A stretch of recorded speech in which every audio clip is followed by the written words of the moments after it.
चली भगवान राम और सीता के जयमाला होता ए बाबू कहले का आर पहिराब सखिया हो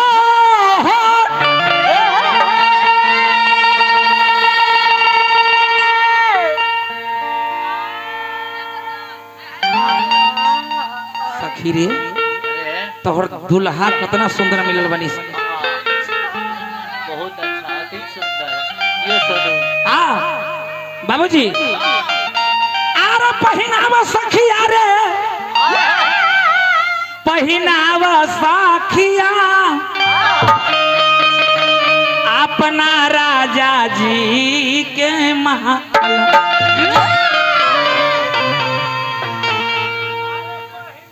पहिनाव सखिया अपना राजा जी के माला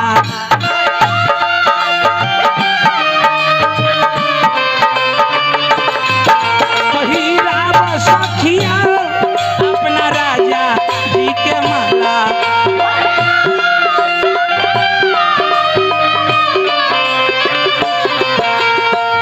हो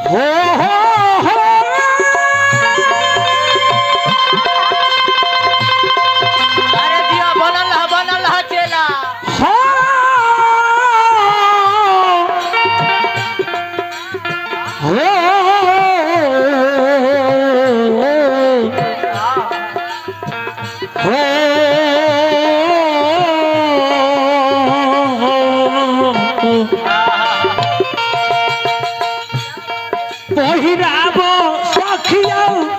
अपना राजा जी के माला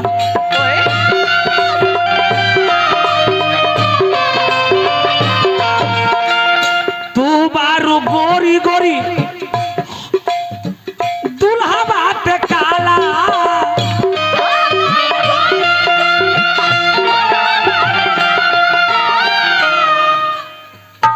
तू बारू गोरी गोरी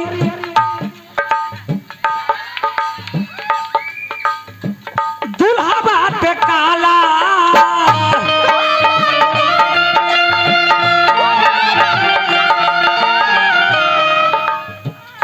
काला हो तो का हो बानी महतवाला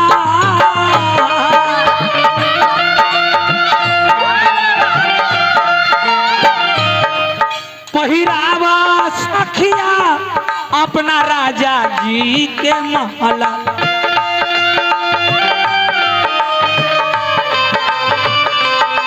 पहिरावा सखिया अपना राजा जी के माला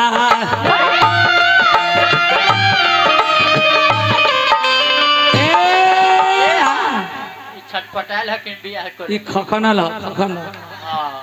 देर महाराज कहेंगे अच्छा केहू लड़की के जयमाला होता है लड़का लड़की के लड़कवा पहना दी आ लड़की न पहनाई तो हो जाए घोगनी हो जाए बुढ़वा कहीं के चपाट खखनल है तो पिलसोटे हाउ ए बाबू सीता जी 6 साल के बने भगवान राम 15 साल साइड रहो सिटी लाइन ले रहो जो काला लोग होते हैं ना समला रकम बड़ी सुंदर रंग होता है खखुआल है हमरे धर जी भर पजा करे मर दे हां मर्दावा के ऐसा लग रहा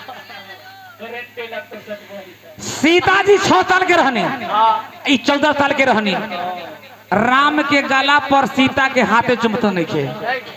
लक्ष्मण जी अब ना बुझाता है जीवन भर सीता जी माला लेकर खड़े रह जाइए लक्ष्मण जी कहते कि बुझा रहल बा कि सीता जी जीवन भर माला लेके खड़े रह जाइए भैया झुक जा ना झुक बता ना झुक बता निहुर जा निहुर जा लक्ष्मण जी कहले कि ना झुकबो तो निहुर जा।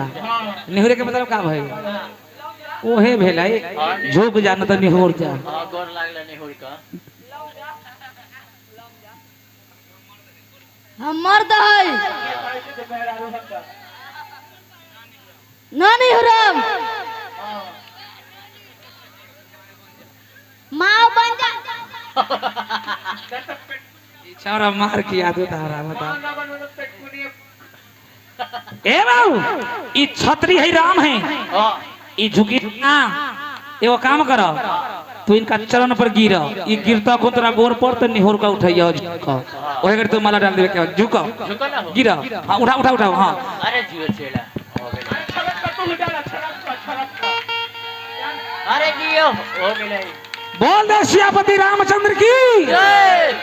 जयमाला हो गइल बा। हां एगो गोरी ले ले अब आरती उतारे के बाद चलिए हमारे विकास बाबू बड़ा सुंदर कलाकार हैं लयदार है पुरस्कार दिले बनी राजा बन के राज करो। ए बाबू गोरी करे के होता आरती आरती आरती आरती